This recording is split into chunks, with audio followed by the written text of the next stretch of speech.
जय हिंद, जय Bharat and welcome to Dev talks. This is Aadi Achint. फिर से शी जिनपिंग की बड़ी जोर से नाक कटी है, क्योंकि फिर से बोल रहा हूं मैं, चाइनीज की एक सबमरीन डूब चुकी है। हुआ क्या है कि भाई अभी एक रेवलेशन आई है डिपार्टमेंट ऑफ डिफेंस यूएस और कई अदर देशों के तरफ से, जापान से भी कुछ ना कुछ कंफर्मेशन आनी शुरू हो चुकी है। ताइवान ने इसके बारे में रिपोर्ट किया था जून जुलाई के बीच में कि भाई चाइनीज की एक और सबमरीन डूब चुकी है। ये एक attack, nuclear power attack submarine है, जोउ क्लास की सबमरीन, जो वुहान के शिपयार्ड वुचांग शिपयार्ड में बन रही थी। ना हुआ क्या है, नोबडी नोज, बट जो इंडिकेशंस और सैटेलाइट इमेजेस आपके सामने आई हैं, दुनिया के सामने आई हैं, वो आपको एक चीज दिखाती हैं कि वो सबमरीन एक दिन खड़ी हुई थी और दूसरे दिन वहां पर बड़े बड़े बार्जेस बार्जेस टग बार्जेस जो होते हैं, जो बेसिकली नीचे से सामान निकालने की कोशिश करते हैं, वो वहां पर खड़े हुए थे and they were trying to recover this submarine. ये जहां पर गिरी है, अब आप सोच सकते हैं कि ये चाइनीज की सबमरीन गिरी है कहां पर, जहां पर ये कंस्ट्रक्ट कर रहे थे उस चीज को। What exactly is happened nobody knows, but one of the biggest things that one must understand, ये जो न्यूक्लियर सबमरीन एसएसएन है, this is a Zhou class submarine, इनकी लेटेस्ट कैटेगरी की सबमरीन है, which is actually gone down. अब सवाल पूछे जा रहे हैं चाइना की से कि साहब मुझे ये आप जरा बताओ, इसके अंदर न्यूक्लियर फ्यूल था कि नहीं था। अब चाइना की तरफ से तो कोई जवाब आएगा नहीं, लेकिन these are the big question that people are asking. And देखिए, कहीं ना कहीं काफी हद तक चाइनीज मिलिट्री के ऊपर बहुत टाइम से ये प्रेशर चल रहा है। पहले इस इंसिडेंट के बारे में बात करते हैं, उसके बाद मैं आपको और भी बताऊंगा कि क्या क्या प्रेशर चल रहा है चाइनीज मिलिट्री में। And you will see that this is not the first time that the Chinese have actually made a mistake like this. सबसे पहले मैं आपको इसके बारे में बताऊं, दिस इज अ टाइप 41 जो class of SSN, which is a nuclear power submarine, जैसे मैंने आपको बताया, और ये अटैक सबमरीन है। This is a large submarine, it's not a small little thing कि ये गिर गई है। फ्यूल के बारे में भी कोई आइडिया नहीं है, और काफी फ्लोटिंग क्रेन्स उस जगह पे देखी गई हैं वुहान के शिपयार्ड के वहां पर, who was trying to actually salvage this. Now ये इंसिडेंट हुआ है 12 जून और 17 जून के बीच में, जहां पर ये शिपयार्ड में टेस्टिंग और बेसिकली अपनी जो जो बेस ट्रायल्स कर रही थी, वहां पर कुछ फिटिंग विटिंग चल रही थी वहां पर।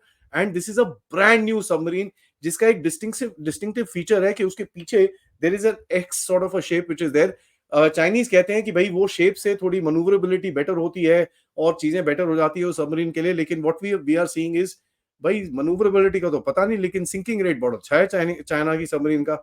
अब ये जो एक इंसिडेंट होता है, ये बहुत सारे सवाल उठाता है। सबसे पहले जो सवाल उठाता है भाई चाइनीज की कैपेबिलिटी का, क्योंकि देखिए जब ऐसी चीजें होती हैं, this not the first time Chinese are losing a submarine. तभी मैंने एक और सबमरीन बोला था, सेकंड इंसिडेंट के बारे में अभी आपसे ऑल्सो बात करूंगा।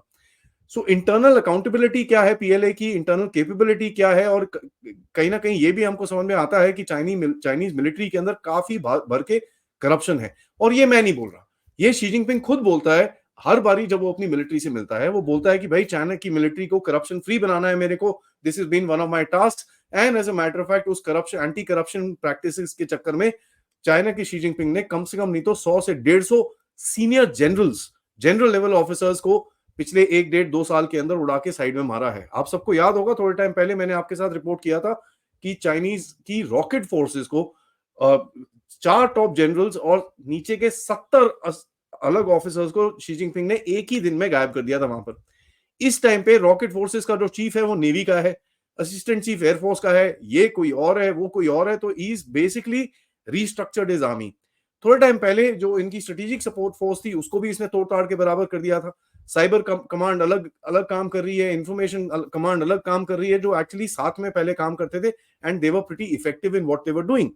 बट देखिए, शी जिनपिंग को भी थ्रेट्स हैं, and Xi Jinping is facing certain challenges as far as the military is concerned, और उसके ऊपर उसने काफी बारी बात खुद करी है। नाउ चक्कर क्या है, अगर ये सबमरीन को ये निकाल भी लेते हैं, तो इनको सबसे पहले तो क्या करना पड़ेगा, they will have to dry the entire thing out. देखिए, अगर सिंक हुई है तो ऑब्वियसली उसके अंदर पानी भरा होगा, उसकी सारी Motors would have gone, all the electronics would have gone, all the circuitry wiring, जितनी भी उसके सिस्टम्स हैं, सारे करप्ट हो गए होंगे। बिकॉज देखिए, जो भी कह लीजिए, सबमरीन पानी के अंदर जाती है, लेकिन सबमरीन के अंदर पानी नहीं आता है। जैसे मैंने आपको बताया, this is not the first time this is happened. Last time August 2022 में जब शी जिनपिंग साहब गए हुए थे कहां पर, ब्रिक्स की मीटिंग के लिए, कहां पर, कजाकिस्तान में, जहां मोदी साहब भी थे, जहां पर एक ब्रश उनकी मीटिंग हुई थी। एंड जहां पर पता चला था कि शी जिनपिंग उसके बाद एक ही मीटिंग करके गायब हो गए थे, और उन्होंने शाम का जो डिनर था उसके लिए नहीं आए, अगले दिन जो मेन एड्रेस था वो किसी और ने दिया। शी जिनपिंग काफी टेंशन में था वहां पर। उस टाइम पे क्या हुआ था कि येलो सी के अंदर एक सबमरीन की ट्रायल चल रही थी, एंड उस ट्रायल के दौरान सबमरीन एंटी सबमरीन के जो ट्रैप्स होते हैं, इनकी अपनी सबमरीन इनके अपने एंटी सबमरीन ट्रैप्स के अंदर फंस गई। तो उसमें से एक सेलर ने बोला कि साहब मैं बाहर निकलता हूँ, वो ट्रैप ट्रूप काट कूट के मैं ये सबमरीन को फ्री करने की कोशिश करता हूँ। तो उसने हैच वैच खोला, वहां से बाहर निकला, उसको रिप्रेशराइज करना था सबमरीन को। नाउ रिप्रेशराइज नॉर्मली ऑक्सीजन से किया जाता है, वो एक मिक्सचर मिक्सचर होता है, लेकिन उसने ऑक्सीजन हटा के नाइट्रोजन से रिप्रेशराइज कर दिया, जिसके अंदर 55 sailors lost their lives. And this is an incident जो अगस्त में हुआ था, और इस channel was the first one along with general Ryan to actually do the analysis on that, जहां पर हमने इस सिचुएशन के बारे में बात करी थी। हमने ये चीज बोली, उसके बाद मेन स्ट्रीम मीडिया ने 3-4 महीने के बाद इस चीज को उठाया था कि साहब ये ऐसा कुछ हुआ है वहां पर। So this is one other incident.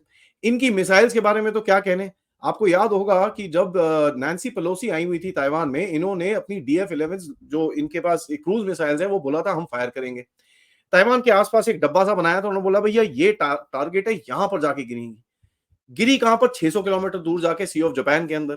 उसके बाद से कल तक इन्होंने दोबारा क्रूज मिसाइल अपनी फायर नहीं करी है। कल इन्होंने एक बैलिस्टिक मिसाइल फायर टेस्टिंग करी है, DF-41, लेकिन उसके बारे में कोई रिपोर्ट्स नहीं आ रही कि भाई उसका जो टारगेट था वो उस जगह पे जाके गिरी है कि it is actually gone somewhere else. उसके ऊपर काफी ओसेंट एनालिसिस अब चल रही है। लेट्स सी, अगर कुछ इंफॉर्मेशन आती है तो मैं आपके पास जरूर शेयर करूंगा। चाइनीज मिलिट्री के बारे में और भी चीजें हैं, आपको पता है इनकी सबमरीन जो डीजल इलेक्ट्रिक सबमरीन है, बांग्लादेश को दी थी इन लोगों ने। बांग्लादेश ने इनको वापस करी थी, बोल के भैया इसमें इतनी आवाज है कि वो नीचे जाती है, पानी के सरफेस के ऊपर आवाज आती है, कर क्या रहे हो, उसको जरा चेंज करके वापस दो। अब वही सबमरीन को कुछ टिक टैक करके इन्होंने पाकिस्तान को भेजनी थी, और पाकिस्तानी बड़े खुश थे कि भाई हमारे पास अब तो भारत फंसेगा, ये वो बड़ा कुछ उन्होंने बोला। लेकिन जो कैपेबिलिटी ऑफ नॉइज प्रोडक्शन, ये बड़ी इंटरेस्टिंग कैपेबिलिटी है चाइना की। नॉर्मली सबमरीन साइलेंट होती हैं और उसकी नॉइज काफी कम होती है ताकि वो डिटेक्ट ना हो पाए, लेकिन चाइनीज की सबमरीन की जो कैपेबिलिटी होती है हाई नॉइज प्रोडक्शन। वो पाकिस्तानी बड़ा प्राउड थे उस टाइम पे। इनके फाइटर एयरक्राफ्ट के बारे में आपको पता ही है, जैसे मैंने नाम रखा है इसका, कॉल्ड द जंग फाइटर 17। उसके ऊपर ये जब जब भी सुपरसोनिक जाते हैं, उसके मेन फ्रेम के ऊपर क्रैक्स आते हैं, उनके विंग स्पार्स के ऊपर क्रैक्स आ रहे हैं, their engines are not able to take the load. And as a matter of fact ये भी पता चला है, जो WS-11 इन लोगों ने इंजन लगाया है उसके अंदर, that thing needs to be overall complete engine overall within about 1000-1500 hours of flying, which is literally पूरा पार्ट चेंज। हालत खराब हो जाती है उस इंजन की, it is not flyable after that. तो ये भी हमको पता है। चाइनीज की टैंक्स के बारे में अगर आपको बताऊं, अगेन बांग्लादेश का एग्जांपल लूंगा। इन्होंने T-59 टैंक्स बेचे थे बांग्लादेशियों को, एंड जब बांग्लादेशी कुछ अभी शेख हसीना के जाने से पहले कोई 1-1.5 महीना पहले वहां पर कुछ आर्मी की एक्सरसाइज चल रही थी, जहां पर 6 टैंक खड़े थे और 6 T-59 को बोला गया कि आप 60-60 राउंड फायर करेंगे। 35 राउंड के बाद टैंक कमांडर ने बोला भाई साहब we can't fire anymore because इनके बैरल्स लूज हो गए हैं। वो बड़ा इनके वो चक्कर चुक्कर हुआ, इन्होंने चाइनीज को बुलाया, बोला भाई आके देखो ये चक्कर क्या है। चाइनीज ने आके देखा, उन्होंने यार ये तो सारा पूरा बैरल ही लूज हो रहा है इसका। उसके बाद इन्होंने जाके, अब देखो करते क्या है चाइनीज, अपने ऊपर ब्लेम तो लेंगे नहीं, किसी और के ऊपर ठोकना होता है, तो जाके इनसे पूछा भैया आपने एम्यूनेशन किससे ली, तो उन्होंने बोला भाई पाकिस्तान ऑर्डिनेंस बोर्ड से लिए, जहां से बाय द वे अभी भी एम्यूनेशन खरीदी है उन्होंने।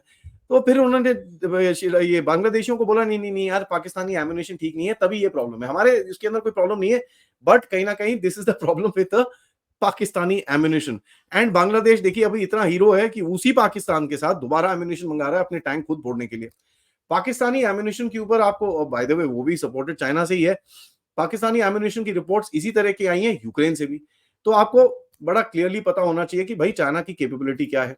चाइना ने भारत को डराने की कोशिश करी थी। JF-20 जो इनके जो सो कॉल्ड स्टेल्थ फाइटर है, जिसको मैं मानता नहीं, कनाड के साथ स्टेल्थ फाइटर कहां से हो सकता है वो अलग चीज है, अलग डिस्कशन है, बट लेके आए थे लद्दाख, लेके आए इन्होंने, थोड़ा सा वहां पर सॉटी वॉटी करी, 1-2 महीने चलाया उसको वहां पर, बट पता चला कि यार इस damn thing does not have the capability, और उसकी जो स्टेल्थ सो कॉल्ड पेंटिंग करी हुई थी उसके ऊपर, वो पेंट ही निकल जाता था। ये हालत है चाइनीज मिलिट्री की, और ये जो बार बार शी जिनपिंग बोलता रहता है कि भाई मेरी मिलिट्री के अंदर बहुत करप्शन है और मुझे उस चीज को निकालना है और मुझे इस चीज को साफ करना है, that should tell you the reality of the Chinese military. अब आप देख लीजिए, ये जो एक झटका पड़ा है, चाइनीज काफी टाइम से अपनी सबमरीन फ्लीट, और उनके पास काफी बड़ी सबमरीन फ्लीट है बाय द वे, उसको बढ़ाने की कोशिश कर रहे हैं। इनके एयरक्राफ्ट कैरियर की तरफ देखिए, एयरक्राफ्ट कैरियर में हमेशा आपको टेक ऑफ ऑपरेशन दिखाते हैं, कभी भी लैंडिंग ऑपरेशन दिखाते नहीं है, because there were cracks on the surface of the aircraft carrier, जो सैटेलाइट इमेजेस में बहुत लोगों ने कंफर्म करे हैं। वो बोलते नहीं, नहीं, नहीं ये शैडो है, ये है, ऐसे कुछ करके इन्होंने बोलने की कोशिश करी थी। अभी इन लोगों ने एक एयरक्राफ्ट कैरियर रिसेंटली लॉन्च किया था, उसको बाय द वे लॉन्च करा, एक सी ट्रायल के लिए लेके गए, वापस आया, फिर कहते repairs and refitting and upgrade के लिए जा रहे हैं। ओ भाई 6 महीने पहले तुमने लॉन्च करा, उसको कहाँ रिपेयर, रीफिटिंग और अपग्रेड के लिए लेके जा रहे हो? आप इसी चीज को कंपेयर करिए, हमारे जो नया aircraft carriers that is now been taken in into the navy and inducted for operational duties. ये करीब 1 डेढ़ साल के अंदर पूरी तरह से इंटीग्रेट सिस्टम इंटीग्रेशन करके Indian navy has started using that for regular operations. This is called professionalism, not what Chinese are doing. मेरा एक चाइनीज को एक बड़ा क्लियर सा दिस थिंग है कि भाई आप लोग ना ये जो छोटे मोटे चीजें, ये जो जो छोटे मोटे ये जो मिर्ची लाइट ये वो बनाते हो, उसी में जरा अपनी कोशिश करो, क्योंकि ये न्यूक्लियर सबमरीन वबरीन ना बनाओ। अपने ऊपर तो खतरा करते ही करते हो और दुनिया के ऊपर खतरा करते हो। आप सोच लीजिए अगर इसका न्यूक्लियर फ्यूल नीचे गया पानी के अंदर, वो लीक हो गया, तो कितनी रेडिएशन वहां पर निकलेगी and what kind of a loss that they will be actually facing, क्योंकि चाइना को वैसे भी वहां से इंफॉर्मेशन आना तो बहुत ही मुश्किल है। वुहान में पहले भी क्या-क्या हुआ है तो ये चीज़ आपको पता ही है, और वुहान का जो एरिया है वो तो भैया अब कर्स्ड ही है, तो अब क्या बोलें उसके आगे। इस स्टोरी को हम ट्रैक करते रहेंगे, बट ये जरा रिपोर्ट को जरा जोरों से शेयर करिएगा सब, ताकि सबको पता चले ये चाइनीज का जो मिलिट्री माइट है वो एक हवा है और कुछ नहीं है। That's something that we need to understand. Of course lightly अपने एनिमी को कभी नहीं लेना चाहिए। These reports need to be read, understood and taken into consideration, but never take your enemy lightly. ये मेरा एक आखिरी मैसेज रहेगा। वीडियो को लाइक करिए, सब्सक्राइब करिए चैनल को अगर आपने नहीं करा है, most importantly share this with your friends and families. आपके साथ मैं एक और थोड़ी देर में वीडियो अपडेट करने वाला हूं, जहां पर मैं आपको बताऊंगा पाकिस्तान को भीख मिल गई है, और इससे ये पता चलता है कि अमेरिका का जो एक ऑपरेशन है पाकिस्तान के अंदर, जिसके बारे में इस चैनल पे मैं और बहुत लोग बात कर रहे हैं कि भाई बलूचिस्तान तो गया, उसके बारे में मैं थोड़ी सी आपसे बात करूंगा। आप इस चैनल की तरफ कंट्रीब्यूट भी कर सकते हैं यूजिंग द क्यूआर कोड, या फिर पेपैल, या फिर सुपर स्टिकर, सुपर चैट्स, या मेंबर्स बन के। जय हिंद, जय भारत।